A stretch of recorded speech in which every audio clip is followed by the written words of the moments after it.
Welcome to the Metaphorosis magazine podcast, your home for beautifully made speculative fiction. The magazine is edited by B. Morris Allen, and I'm your host, Matt Gomez. This week's story, the third of 4 parts, is Infinite Possibilities by Michael Gardner. If you missed parts 1 and 2, you can hear them in our September 30th and October 28th episodes. Michael Gardner is a writer of fantasy and horror who masquerades as an economist by day. His work has appeared in Writers of the Future, Volume 36, Aurealis, Bourbon Pen, and Metaphorosis. He is also a 3-time finalist for the Aurealis Awards.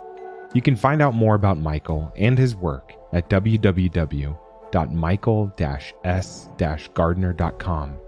That's michael-s-gardner.com. Here's a recap of what's happened so far. A mystery USB leads Adrian to a cabin where he finds a book written by himself. The book contains schematics for a machine. Adrian, being good with his hands, starts to build. Adrian receives a second USB. It contains video proof that his wife, Candace, is having an affair. Distraught, Adrian returns to the cabin. The television inside turns on, reveals other Adrian. Other Adrian explains he is from a parallel world. His life's work is locating other versions of himself, bringing them across to his world, where they share knowledge and unlock the mysteries of the universe. Other Adrian needs Adrian to build a machine to bring him across. Later, Adrian receives an email from other Adrian's agent asking to meet. Let's jump in.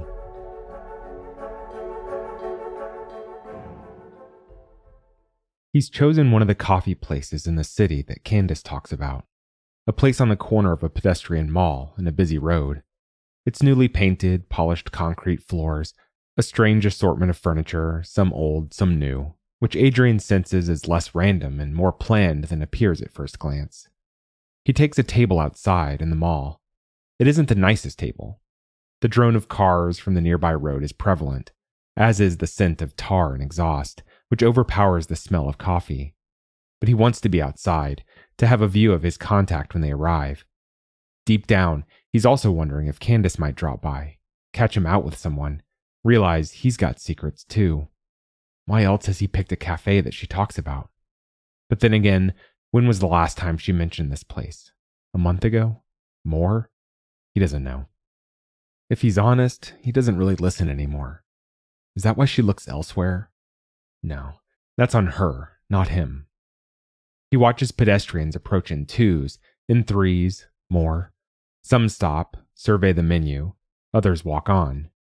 The breeze is picking up, but it's warm out, even as the sun sinks low in the sky. When the waiter approaches, he orders a cappuccino to get rid of him. That's when he sees her. Taylor Bradbury, the expat he met in Thailand, that forced herself into his and Candace's world, that convinced Candace to share him, that rocked his world, then left. And even though he didn't want to think of her over the years, he has, often. Seeing her now, he recalls the feel of her velvet red hair across his chest, like a phantom limb. He swallows, shrinks in his chair. He simultaneously wants to talk to her and to sneak away. She's talking to the waiter, who turns and points at Adrian, and she looks, catches his eye, and he hers, and it's too late to go. He jerks upright, clears his throat. She smiles, walks toward him. He can't bring himself to smile back. She slides into the chair across from him, places her handbag on the ground, leans forward, and his eyes are drawn to the shock of red hair that slides half across her left eye and the pale, freckled skin of her cheek. In his mind, he knows those freckles continue down her chest and her stomach. He swallows again. Long time, she says. There's a huskiness in her voice he doesn't remember. Experience, age. A change that makes her more attractive. I thought I was getting answers, not more. He shrugs, gives some sort of weak hand wave. Questions? Maybe I bring both, she says, laughs. She leans back into her chair, casual. A shadow tells him someone else is close, and he looks up to see a man backlit by the sun. He blinks twice, and the image resolves into a waiter carrying his coffee. The man places it in front of him. "Anything else?" the waiter asks. "You have anything harder than this?" Taylor says. "We have an assortment of wines and beers. Would you like to see a menu?" "No, just bring me a pale ale if you have one." Adrian holds up 2 fingers. "2, please," he says. The waiter nods, then he's gone. Adrian watches Taylor watch him wrestle with all this. He forces a smile. "So," he says, "I took the videos. I dropped off the USBs. You're his agent?" She hesitates a beat. "Your agent?" "No, that's not me. But how does he finish?" She reaches out and places a hand on his. Electricity sizzles across his skin. Heat. He snatches his hand back. "I work as a historian for the council," she says, as if that explains things. He feels his face bunch in confusion. She hurries on. "My team is responsible for documenting, restoring, and maintaining local historical sites." "Like the cabin," he says. "Like the cabin," she repeats. The waiter reappears with a tray, 2 beers, a craft beer that Adrian doesn't recognize, 2 glasses. Adrian holds his tongue as the waiter places a bottle in front of Taylor and then another in front of him. They clink pleasantly against the glass-top table. He deposits the glasses, then dissolves back into the cafe throng without offering to pour their drinks. Taylor pours her beer into the glass. Adrian grabs the bottle and takes a long draw. It's achingly cold, bitter. When he places the half-empty bottle back on the table, Taylor is looking at him with a grin. She raises her glass. "Cheers," she says, takes a sip. After she swallows, she continues. "The furniture appeared one day. The TV, the rug, the armchair. Someone moved it in? Someone else? Another agent, maybe?" She shakes her head no. She seems certain. The cabin was being restored. We had the fences in place, and the gate was locked each night. There was no sign that the fence or lock had been tampered with, and yet one day the cabin was empty, the next, not, he offers. She takes another sip of beer. It's familiar, he thinks, the way she licks her top lip after. Deja vu. "We removed it, paid a company to dispose of it. Then it happened again. I was alone when I found it the second time. I dropped by the site on my way to the office. Can't even remember why. Remeasuring the beam we were repairing, maybe? Anyway, it was back. What looked like the same TV, the same rug, the same armchair and side table and TV stand, as well as a book. By me. Yes, by you. Then you were there, on the screen, and so was I. You were on the screen as well?" She nods. "Never at the same time. It would switch from you to me. Other Adrian." "Pardon?" "That's what I call him." She nods at this, like she approves. "I've never seen you," he says. "No. Other Adrian said it wouldn't help. Not when I explained our brief interaction." "You told him about Thailand?" "Not in detail, but the gist of it. The brevity of our time together. Have you been reading your book?" Adrian pauses a beat, nods. "Some. Infinite worlds with infinite possibilities." She shrugs. "Other Adrian says that is not strictly true. The infinite possibilities part, that is. Some things are always drawn together. It happens over and over again, like electrons orbiting a nucleus. They may stray, but the attraction remains. In this possibility, you've strayed." Adrian feels hot, sweaty. Taylor seems clearer than clear, realer than real. "What does that mean?" he asks. "Other Adrian and other Taylor, they're together in their world, and most others they find. They're doing this together, bringing other versions of them, of us, together, joining our experiences to crack open the skull of the universe, to look inside at the gray matter, to learn it all. Like finding a god and destroying her," he thinks. He shivers despite the heat. She reaches toward him again, hesitates.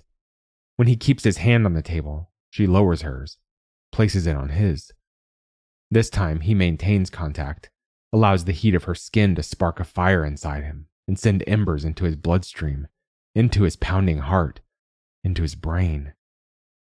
Thailand was meant to happen, she says, her voice a soft rasp. This was meant to happen. His hand is shaking under hers. He feels desire, a want. He doesn't trust himself. He gently untangles his hand from hers, stands. I'm sorry, he says. I can't. I'm sorry. He turns to leave, but stops when she speaks. I can show you where Candace is now, whom she is with, what she is doing. He swallows. He wills himself to leave, but he can't. He turns back toward Taylor's intense flame, sits. I'm not sure I want that. She sighs with sympathy. I know, but it's necessary. And he understands that it is. He won't be able to move forward without it. He nods, and Taylor calls for the bill.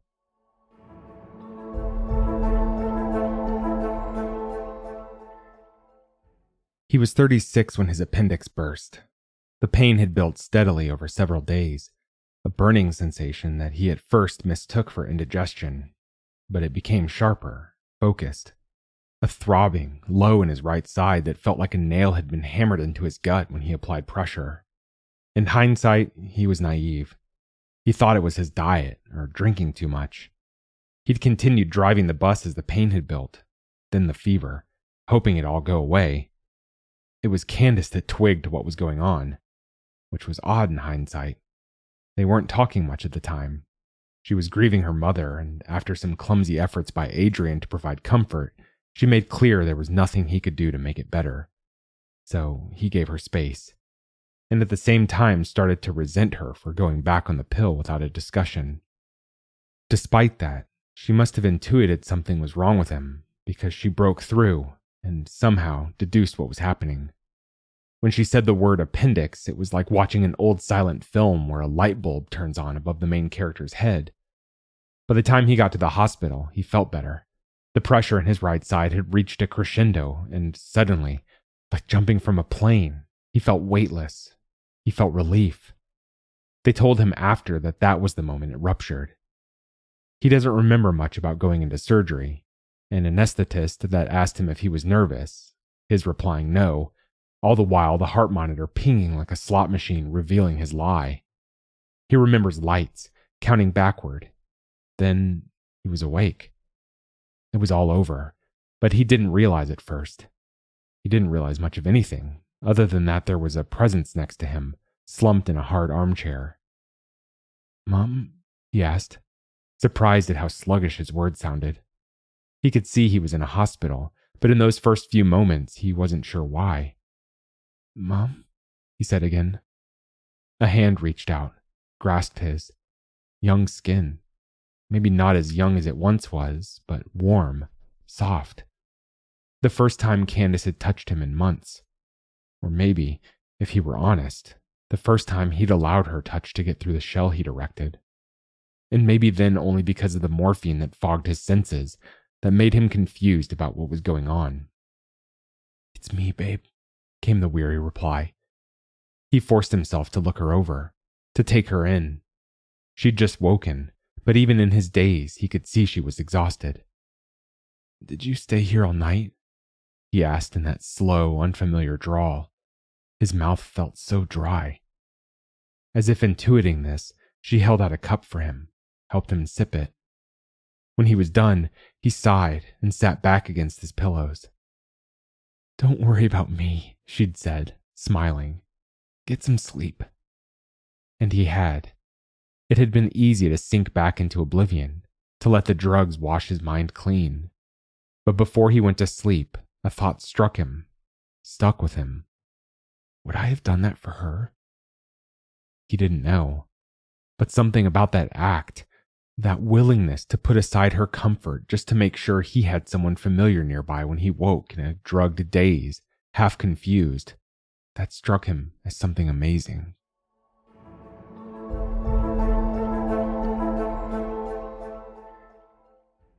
Adrian and Taylor stand across the road from the apartment building that Adrian last saw in video. The apartment building that his wife disappeared into with a strange man. She comes here at least once a week, sometimes more, Taylor says. Adrian deduces that she's been following his wife for some time. A conclusion that seems important, but he's too distracted to give it much attention. She's there now, he asks, staring across the road. It's still light out, but only just. The sun has sunk most of the way beneath the horizon, and the sky has faded from blue to gray. Yes. He sees the man again in his mind. The tall man, with dark hair, in the nice suit. A success, unlike him. He swallows, notices the sweat in his armpits spreading like spilt ink on paper. His apartment is on the 3rd floor. I know which one, Taylor says. He looks at her, sees a sparkle in her eye. She appears to be enjoying herself. His face tightens into a frown. As he looks back across the road, the streetlights shimmer to life, one after the other. They deserve to be caught, to be screamed at, to... Taylor leaves the thought hanging. His mind takes it, runs with it. He imagines kicking in a door, yelling. It doesn't feel right. Just as quickly, he imagines stumbling into a bedroom that smells of sweat and sex, losing his words, his anger replaced with embarrassment. He imagines himself apologizing, and he feels his face redden. He swallows again. No, he says, barely a whisper. No, I don't think so. I don't want to see.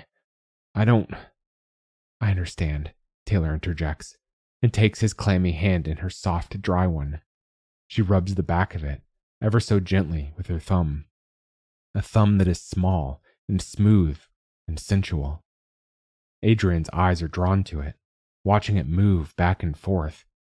Slowly, very slowly, his eyes move up her pale arm, to her shoulder, to her face, and her green eyes looking back at him. They sparkle with a want. She licks her lips. They look so red, ripe. We could get another drink, or... His hand tingles. His stomach flutters. He shakes his head, unwinds his hand from hers. No, not tonight. I just want to go home. He hates the sound of defeat in his voice. Not tonight? She asks. He's married. He should make clear he means not ever. But he doesn't. He leaves that door open. I've got more work to do on the machine. She smiles. Okay then. A rain check.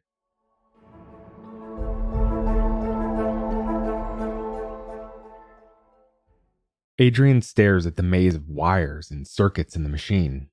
His eyesight is strained, his hair is greasy, and he can smell his own body odor. He's exhausted, and he just wants to leave the garage and take a shower, but he can't, not yet. He's followed the instructions in the book, and yet the machine does nothing. Not that the book really explains what it is supposed to do, but he knows that the nothing it is currently doing is not right. There should be a hum of electricity when he switches it on, a vibration of power, heat. But there's nothing, and he's certain he's made an error in the construction. A loose wire, a faulty connection, yet he can't seem to locate the problem. He's so tired he's having trouble seeing straight, but he can't let this go. So he stares into the casing, into the circuitry, into the jungle of wiring. There's something comforting about the trance he's in, as unfathomable and impenetrable as it is. The loud groan of the garage door rising jerks him from his stupor. He turns, squints as bright sunlight assaults his eyes. Morning already, he thinks. He sees bare feet, legs, a short skirt, shoes held in a slender hand. She's been out all night, he realizes, while he has been here working. She doesn't see him at first. It gives him time to appraise her. A ruffled top, makeup smeared, hair frazzled. He wants to despise her, but instead the usual cocktail of confused emotions emerges. Lust, love, a deep, throbbing pain like an infected tooth. He clears his throat, and her head jerks toward him. Her eyes widen with surprise. Adrian? she says. "You're up early." She stands on the periphery of the garage, frozen. He blinks. It feels like slow motion. He nods toward the machine as if that explains it. "Oh," she says. She takes 2 hesitant steps into the garage, stops. "Have you finished?" "Where were you?" he asks. His voice sounds strange in his ears, feels strange leaving his mouth. It's like listening to someone else, someone emotionless.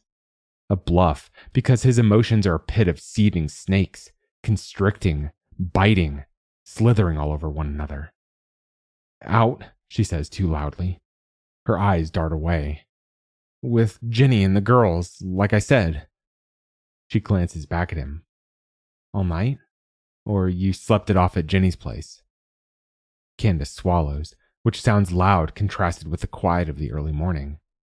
"I stayed with Ginny, of course." "Like last weekend," he says. She straightens, places both hands on her hips, the right still holding her shoes. "Yes, like last weekend.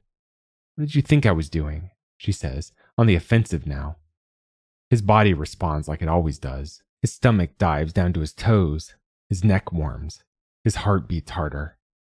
He's a chastened child being told off in front of the class. He hates this feeling. Hates that she knows she can do this to him, turn on him and make him feel apologetic for her behavior. He licks his lips. They're dry, and his tongue does little to moisten them. He tries to hold her gaze, but he can't. He lowers his eyes, shakes his head in a half apology. She continues to glower for a few beats, then she moves toward the door into the house, her bare feet padding softly across the cement. His words surprise him as much as her. "Who is he?" She freezes. He regards her curiously, waits. He's nervous, and yet he also feels removed from his physical body, watching everything from a safe distance.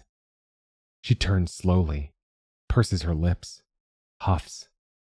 "So that's what you think of me? A whore? Or are you just jealous, once again, that I have a life?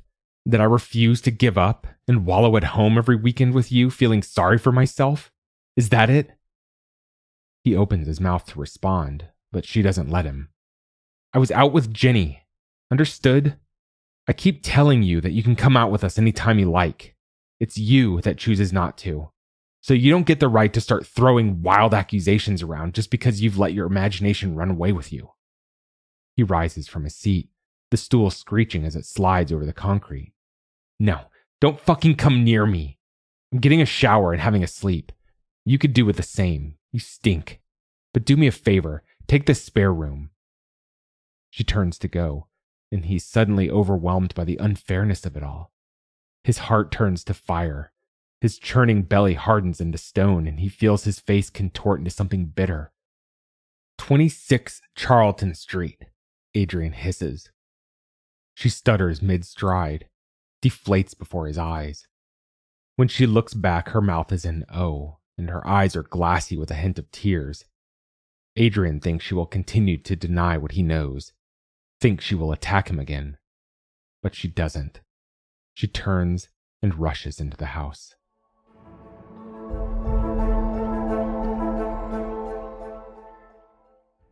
He wakes with a start, confused, hot, disoriented. Bright sunlight penetrates the room through flimsy curtains.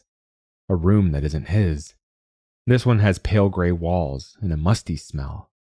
A linen doona covers him. Then it hits him. His accusation, Candace's reaction, his nap in the spare room. He throws the covers back, sits up on the edge of the bed. Everything feels different. Like he went to sleep Adrian and woke up someone else. The room feels on the edge of eruption, a buildup of electricity, a dam holding a torrent of water back. He feels dizzy, and he clings hard to the bed, as if this might keep him from falling. He closes his eyes, opens them. The dizziness recedes. He rises, eases the door open, pokes a head out. It's quiet. The house is steeped in it. Not a silence of emptiness, but something else.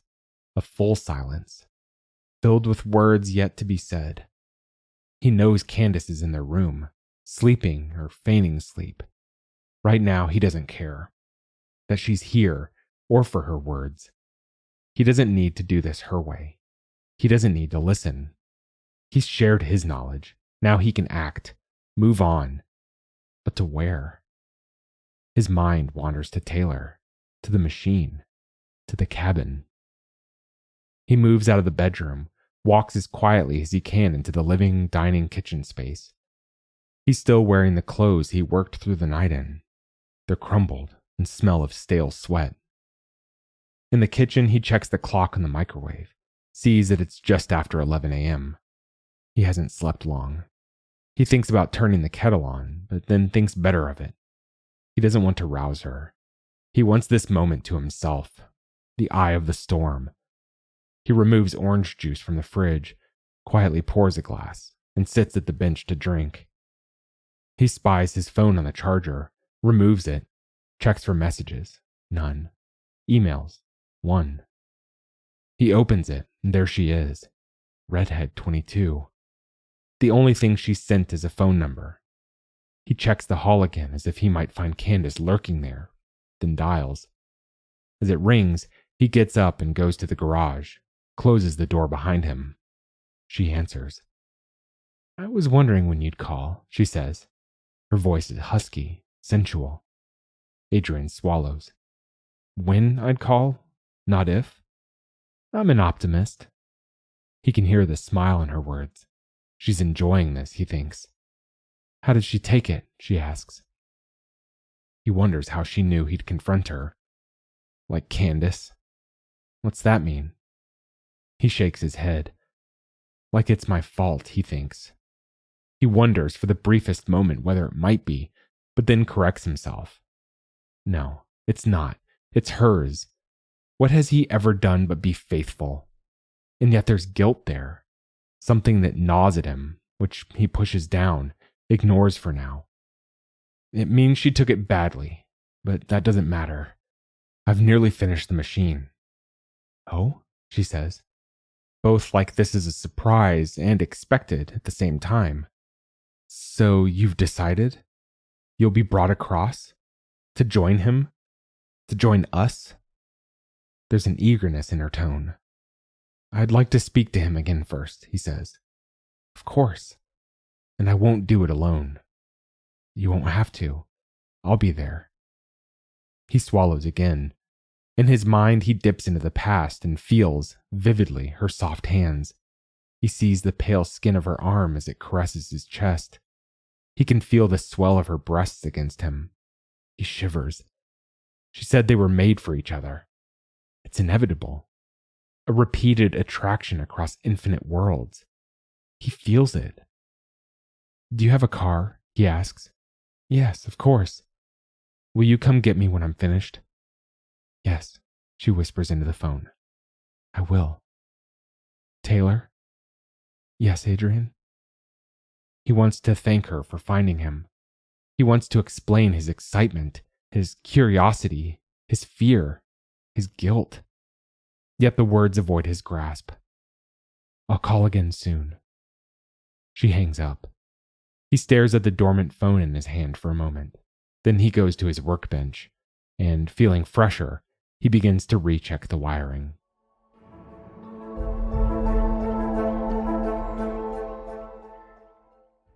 He finishes soldering, places the iron on the bench, stretches his neck left, right. It clicks loudly. He grimaces, rolls his shoulders. He takes a breath, switches the machine on, waits for a hum of electricity, waits for something, anything to happen. Nothing. His shoulders slump. He flips the power switch off, then on. Nothing. Off again. The door to the house opens. He looks and finds Candace standing in the doorframe, hands on hips, pouting. Okay, I'm sorry. You caught me and I'm sorry. He stares, wants to say something, can't. She steps into the garage, continues. It didn't mean anything. Nothing. As he watches, she appears to shrink into herself. She takes a couple more hesitant steps, stops. Her voice is softer when she speaks. I didn't want this. Not really. It's just, we... He sees tears in her eyes.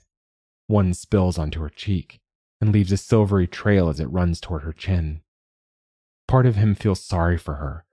Another part observes from afar, detached. It's been so long, she whispers, and yet he hears her voice clearly across the garage. So long since you looked at me like I was new, lovely. She sniffs. He feels the pull of the machine, the temptation to turn and work again on its faults, and yet her gravity also draws him. His name is John. He made me feel special. I haven't felt like that since we met, and it's no excuse, I know, but I wanted to recapture what we had once, just for a time. She falls into a deep silence, looks at her feet, waits. He can't help but stare at her. She's pitiful and untrustworthy, he tells himself. From outside comes the sounds of birdsong and a dog barking a few streets away. Okay, fine, he mutters. Now leave me alone. She looks at him then as if he's a bug she'd like to bring her boot down on. She looks at him as if he's the one that's been caught fucking someone else. He should be angry, but he's not. He's tired of this one-sided discussion, but he can see there's more. You get what I'm saying, don't you? She asks, her voice rising. This is your fault. Your fucking fault. She glowers. I married someone else, someone exciting. Then he changed into you. I just want my Adrian back. Not this fucking tranquilized, no ambition, emotionally bereft person you've become. I wanted to feel something, Adrian. Anything. That's why I cheated, you bastard. She's screaming now, red-faced, arms gesticulating, breathing hard. Adrian sighs, turns away and refocuses on the machine. He flinches when Candace screams, a wail that rises until his ears hurt and he has to cover them with both hands. After, silence. He drops his hands and hears only Candace's harsh breathing. He turns to her, looks at her purple, angry face. I have work to do, he says quietly. She looks like she will explode. Opens her mouth, closes it, opens it again. With that machine? She screeches. With that fucking game? Why? What's so important? You told me I needed something like this in my life, he says, knowing that she doesn't know that the game is real, that something big is at stake. He stares at her, and she at him. He doesn't feel the guilt anymore, or the obligation. She's broken all of that. He turns back to the machine and picks up the soldering iron. He waits for her to yell again, but she doesn't. Instead, he hears her footsteps as she moves back into the house. It makes him feel larger, bolder. If he can just find this faulty wire, he thinks. He resumes his work.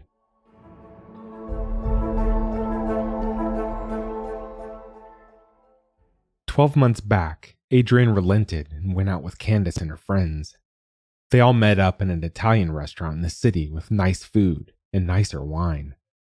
He doesn't recall the name of the place, but he remembers the exposed brick, the smoky scent of the wood-fired pizza oven, the buzz of waitstaff floating between patrons. They were given a large table along one wall of the restaurant. He sat on the bench against the wall next to Candace. He was struck that night by her people. In a few short years, they'd all changed.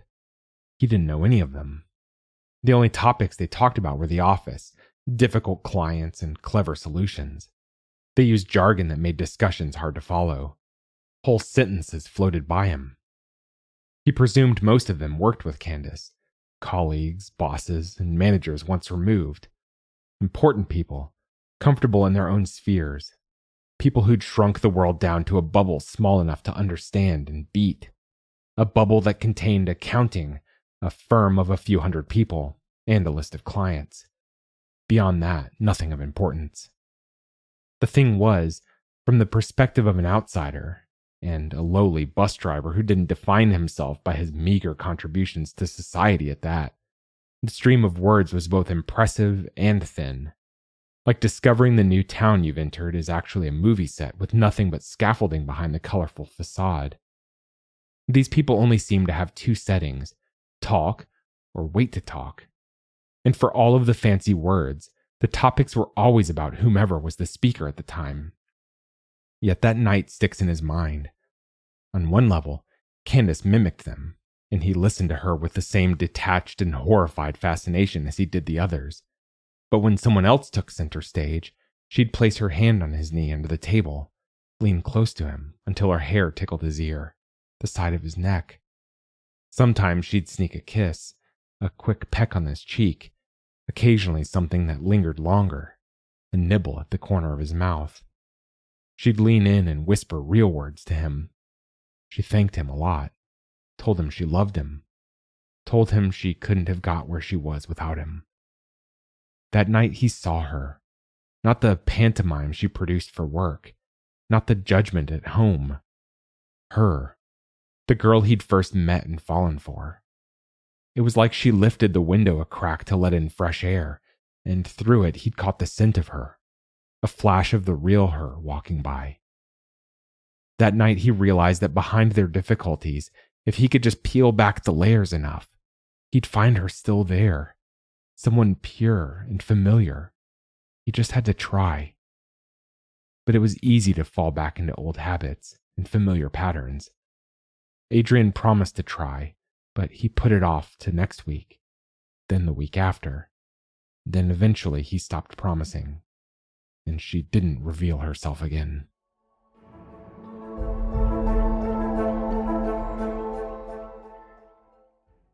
It's hot in the garage. Adrian's sweating, beads running freely down his back, his chest. His armpits are dark, wet, and the heady stink of him is in his nostrils. There's also the scent of solder in the air, sharp and biting. One more try, he thinks. He turns on the power. At first, nothing changes, but then he notices a subtle increase in heat and hears the soft, resonant hum of electricity coursing through wires. He smiles so broadly his cheeks hurt. He's finally done it. Carefully, he swings the top steel panel back into place. As it clicks together, he feels the machine vibrate under his hands, so subtly he might not have noticed it if he weren't touching the casing. The hairs on his arm rise. He feels something in his spine do the same. Then his brain. He suddenly feels naked, like a monstrous eye has opened and turned toward him. He feels small, inconsequential under that gaze. He pulls his hands away like he's been stung, flips the power off. The hum dies, the vibrations cease, and he feels himself again. He puts it down to working too hard without enough sleep. He takes out his phone, calls Taylor. "Did you fix it?" she asks excitedly. "I fixed it," he says. She makes a sound that makes him think of sex and sweat, a sound she might have made in bed with him all those years ago.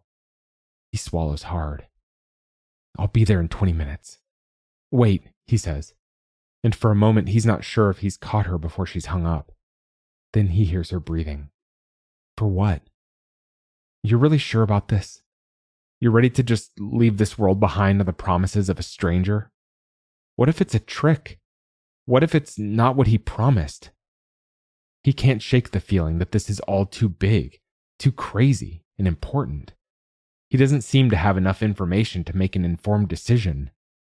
He feels his emotions are running too high, that someone may be coercing him into something that he shouldn't do. "I didn't talk to a stranger," she says matter-of-factly. "I spoke to me. Then I spoke to you." Other Adrian isn't him, he thinks. "If you can't trust yourself, whom can you trust?" she says. "And besides, what's here for me that's so great?" He hesitates, thinking. "Okay," he says eventually. "But give me half an hour. I desperately need a shower." Half an hour it is. He can hear the smile in her voice.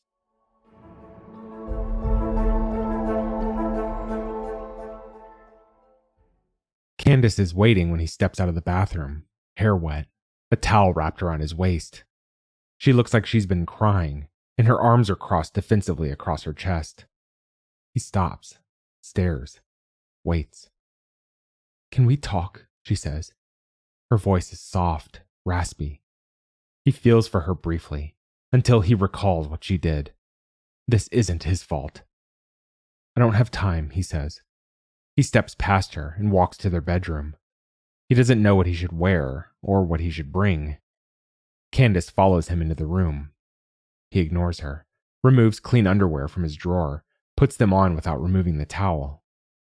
"I want to explain," she says, watching him as he opens the wardrobe. He rifles through his shirts, eventually picks a plain white tee, throws it over his head. "I miss you," she says.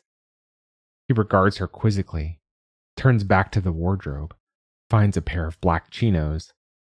"Well, I'm always here," he says, not looking. "But you're not," she says. He hesitates, drops the towel, and steps into his pants. "You haven't been for a long time," she continues. "I feel like you've disappeared into yourself. You've anesthetized the vibrant parts of you." He shoots her a glare, opens his mouth to say something, but then can't bring himself to fight. He swings the wardrobe door open wider. There's a mirror affixed to the inside. He runs a hand through his wet hair. He can see her in the reflection, eyes on his back, sad eyes. "This can't all be my fault," he says. "I know. I'm not saying it is. I'm just trying to explain why you fucked a stranger," he says, glancing at her reflection. He watches her cheeks redden, tears well in her eyes. "You were such hard work." He barks a laugh. "I'm hard work? I don't argue. I clean up after myself. I fucking encourage you every time you go after a promotion at work, even if it means I don't see you for weeks while you work ridiculous hours." "Yes." She exhales for a long time. "And that's how you float by. Remember when we first went out? The arguments we'd have, the ideas we'd discuss, the way we fucked?" He does remember it. Familiar and foreign. Like a place he can't find his way back to. He turns, tries to step past her. She blocks him. "What I did was wrong. Horrible even. But it was a cry for help. Please, Adrian." She grabs his hands with hers, squeezes until they hurt. He can feel her pain, feel her anguish, her desire. "Please, come back to me. Fight for me. For the us that once was. Please?" He stares into her eyes. Big brown eyes. He can't remember the last time he looked into them, saw how much lay behind them. The honesty. He opens his mouth to respond when a car horn sounds. Candace's head jerks around like she might be able to see the car through the walls of their house. Without eye contact, it's easier. He pulls his hands free. "That's my ride," he says. "Your ride?" He nods. "I'm sorry, Candace. I've got to go." He eases past her, moves quickly to the garage. She doesn't follow. When he raises the garage door, Taylor is waiting, parked in his driveway, the back of her hatchback open. It's still light out, but not for much longer. He carries the machine to her car, maneuvers it into the back, closes the hatch. He climbs into the passenger seat, and Taylor reaches across, places a hand on his knee, squeezes. "Ready?" she asks. He nods. She starts the car, eases out of the driveway. As they gain speed, he turns and looks back at the house. He sees Candace standing in the open garage, watching. He watches her until they turn out of the street, until he can't see Candace or his house anymore. Something has been set in motion. Something that he can't stop now, even if he wanted to. That was part 3 of Infinite Possibilities by Michael Gardner. Be sure to tune in December 30th for the 4th and final installment. If you enjoyed this episode, we'd love it if you'd leave us a 5-star review on Apple Podcasts, Spotify, or whatever platform you listen to us on. Or, better yet, share the magazine and podcast with a friend. If you'd like to listen to more speculative fiction, visit us online at magazine.metaphorosis.com or on Twitter at MetaphorisisMag.